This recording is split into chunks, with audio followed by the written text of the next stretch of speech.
Standard 7 Science. Chapter number 18 Sound.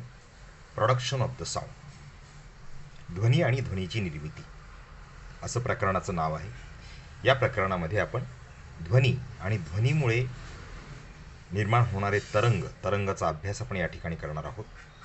की ध्वनीची निर्मिती कशी होते या भागावर आपण इथे पाहणार आहोत. तर काही सुरुवातीचे जे प्रश्न आहेत ते बरेचसे ध्वनीच्या संदर्भात आहेत.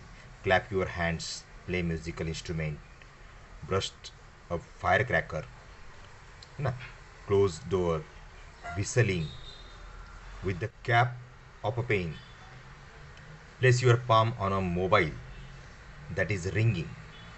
जेव्हा तुम्ही मोबाईल हातात घेतल्यानंतर तुम्हाला एक विशिष्ट प्रकारचे रिंग आवाज आल्यानंतर एक व्हायब्रेशन पण आपल्याला कळत असतं. व्हायब्रेशनचा संबंध आपल्याला इथे बराचसा येणार आहे. Swang the clapper of the bell and the bell रँग.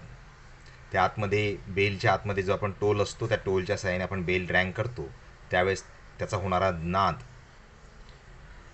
तर हे अनुभव आपल्याला घेतलेले असतील आपण. मेटल्स युटेन्सिल जेव्हा आपल्याला जमिनीवर पडतात त्यावेळेस त्याचा होणारा आवाज, आकाशामध्ये कडाडणारी वीज, द थंडर क्लॅप म्हणतो आपण त्याला.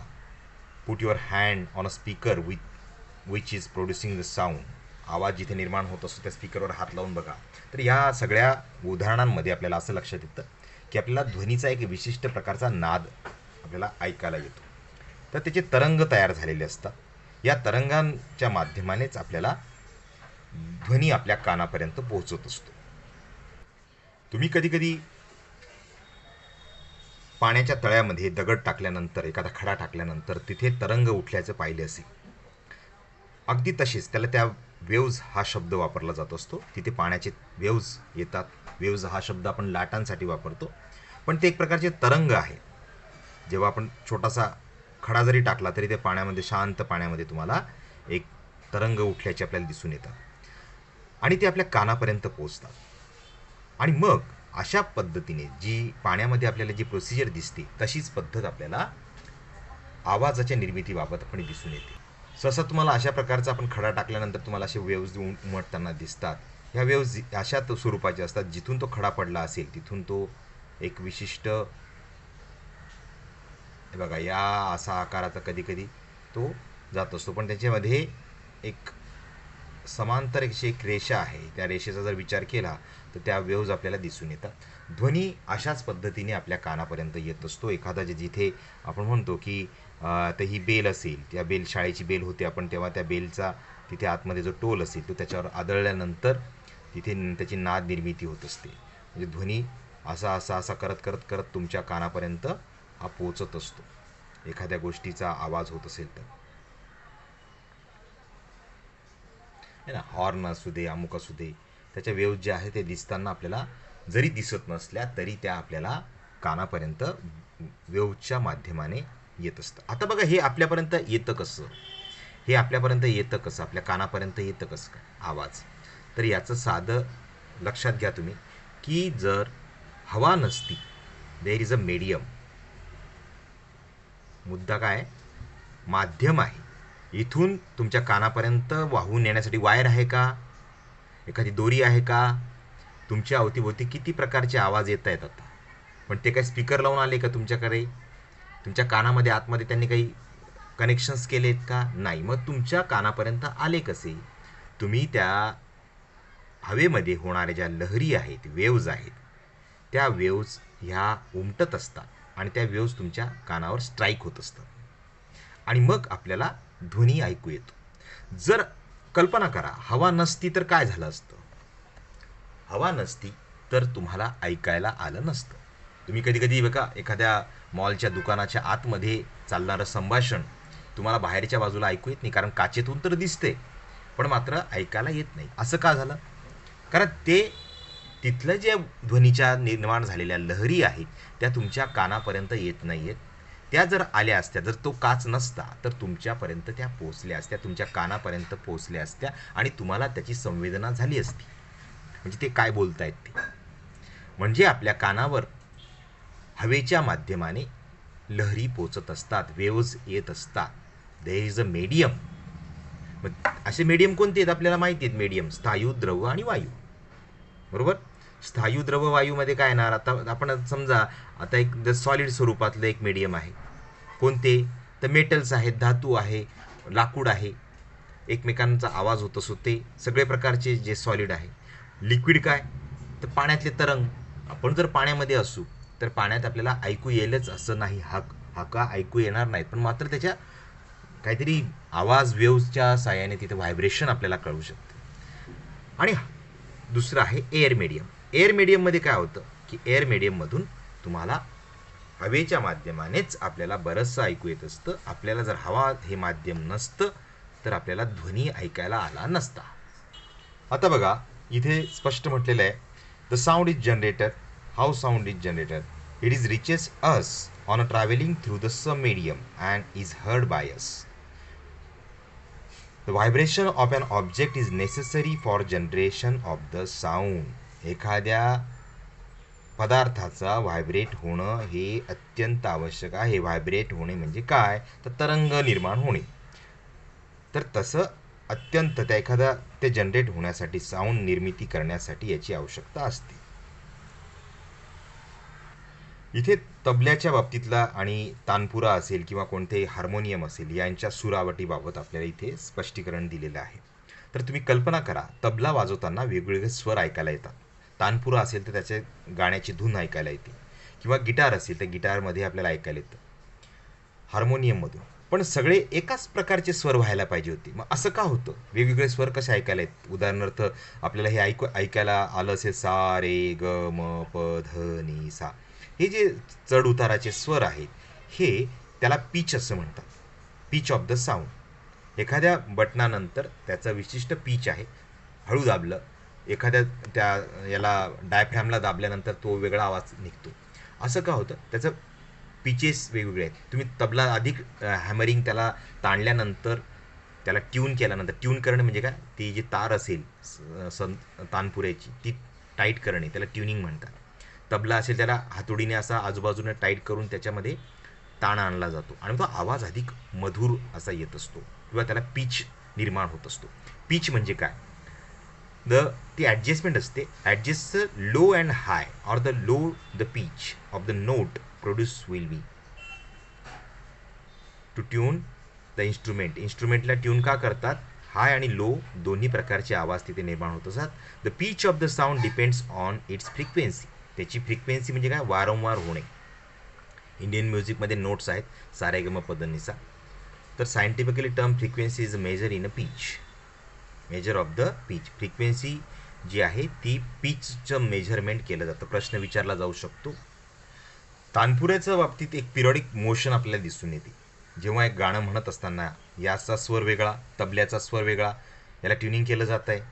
आणि हा जो तार असेल, इथला तार, त्याच्यात त्या स्ट्रिंगला मुव्हिंग होत असतं बोटांच्या साह्याने.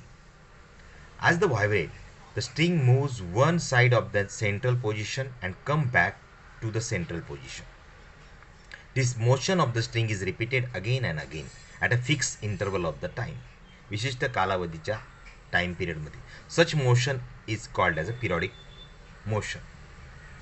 आता हा जो धागा आहे किंवा तार आहे तो जितका ताणल्यानंतर तो पुन्हा एका पोझिशनवर येत असतो. आपण इथे आकृतीने पाहतो की आपण जो तार छेडल्यानंतर तो या पद्धतीने जात असतो. हा या इकडे येतो, इथून पुन्हा येतो आणि पुन्हा वरती जातो. एकच तार असतो तो.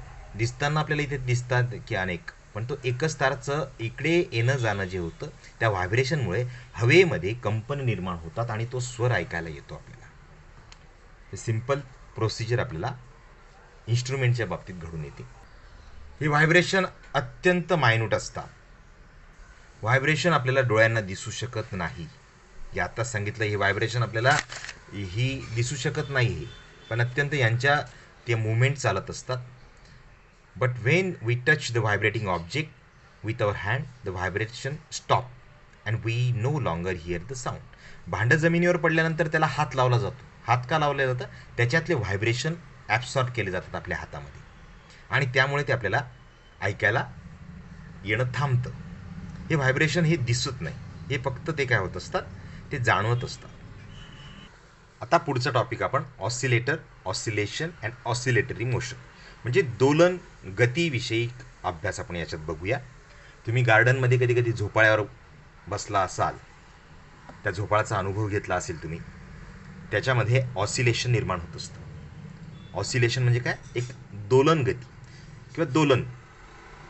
It is a repetitive vibration typical in time and some measure about the central value.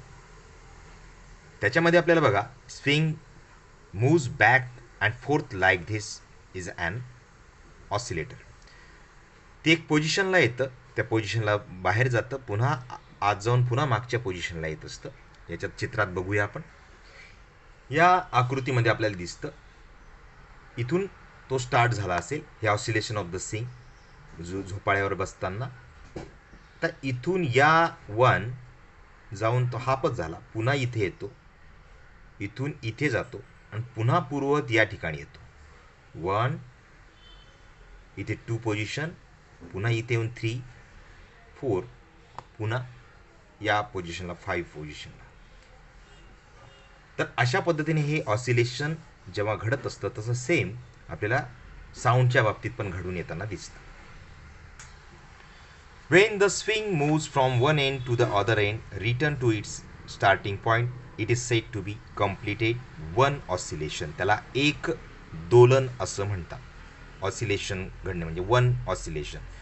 जे आताच मी पोझिशन दाखवली की एका स्थिर स्थानापासून दुसऱ्या स्थानापर्यंत परत पुन्हा पूर्ववत येऊन पुन्हा त्या स्थानाला थांबणे, तेव्हा ते एक दोलन काल त्याचा पूर्ण होईल. The back and fourth motion of the oscillator on either side of the central position is called as a oscillatory motion. The back and the fourth, back म्हणजे काय? पाठी आणि पुढे, फोर्थ म्हणजे पुढे. ती मोशन जी गती आहे ती सतत होत जाते. Oscillation either the side of the central position is called as a oscillatory motion. म्हणजे त्याचा सेंट्रल पोझिशनवरून ती सारखी 1 2 1 2 ह्या पोझिशनने ती मुवमेंट करत असते. आता त्याची सेंट्रल पोझिशन ही आहे, नंतर ही एक पोझिशन, पुन्हा येऊन सेंट्रलला येते, पुन्हा या बाजूला जाऊन. तर अशी ही जी मोशन जी आहे ही राऊंड होत असते. 1, हा आता 1 कंप्लीट झाला. ह्या आकृतीत आपल्याला क्लिअर अशा पद्धतीने दिसून येतं. दुसऱ्या याच्यामध्ये बघा, तुम्ही कधी कधी असा खेळ बनवला असेल किंवा तुम्ही रबर अडकवतात किंवा दोरी अडकून बघा. Rubber band is stretched and release it vibrate. When a rubber is stretched from the original position A, एक पोझिशन ठेवली त्या ए पासून बी पर्यंत, तर तुम्हाला बघा द एक maximum distance between the original position A and the position be on stretching rubber is called as a amplitude. याच प्रकाराला आपण ॲम्प्लिट्यूड असं म्हणत असतो.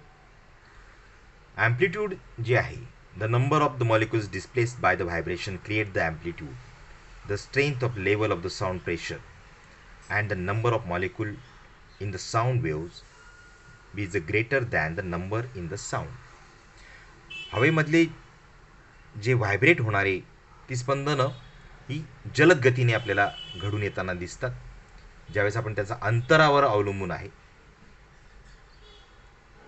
ते मॉलिक्यूल किती अंतरावर डिस्प्लेस झाले त्यानुसार त्याची जी विपुलता जेवढी असेल तसा आवाज तुम्हाला निर्माण झाल्याचं आपल्याला या प्रयोगांमध्ये दिसतं.